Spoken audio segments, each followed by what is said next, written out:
ఈ social activist తర్వాత good governance వాళ్ళు డెమోక్రసీ మీద ప్రేమికులు వీళ్ళంతా రకరకాల మాధ్యాల ద్వారా సమాచార హక్కు చట్టం ద్వారా సేకరించిన సమాచారం ప్రకారం ఈ ఆంధ్రప్రదేశ్లో ఉన్న ఎమ్మెల్యేలలో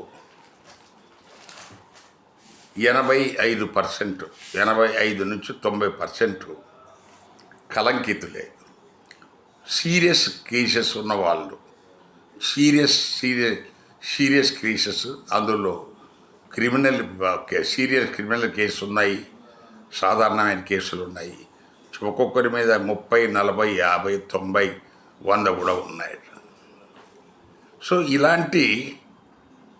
సో క్రిమినల్స్ను మనం ఎన్నుకొని వాళ్ళు చేసే చట్టాలు మరి దేశానికి ఏ రకంగా మనకు సజావుగా నిజాయితీగా చట్టబద్ధంగా పనిచేసే పాలకుల ద్వారా చట్టాలు చేయబడితే వాటికి నిజాయితీ ఉంటుంది, న్యాయం ఉంటుంది, ఒక పద్ధతి ఉంటుంది. అలా కాకుండా ఇలాంటి వాళ్ళను మనకు మెజారిటీని మన అసెంబ్లీకి పార్లమెంట్లకు పంపిస్తే వాళ్ళు చేసే చట్టాలన్నీ చట్టవిరుద్ధమైన చట్టాలు. సో అవి వాటిని మళ్ళా ప్రజల మీద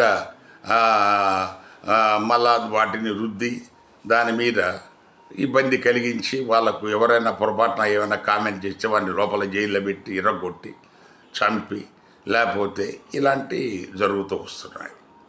సో దీన్ని మనకు ఈ ప్రజలు ఎన్నుకునేప్పుడు అఫ్కోర్స్ కొంతమంది అనవచ్చు మేము ఎన్నుకుంటున్నామా, ఈవీఎంలు ఏదో మేనేజ్ చేస్తున్నారు అని అనవచ్చు.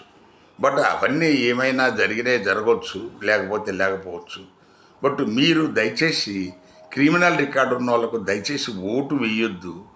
ఓటు వేసి మీ తలకాయ మీద మీరే బండ పెట్టుకోవద్దు అనేది చెప్పటమే ఈ వీడియో విజ్ఞప్తి. Thank you.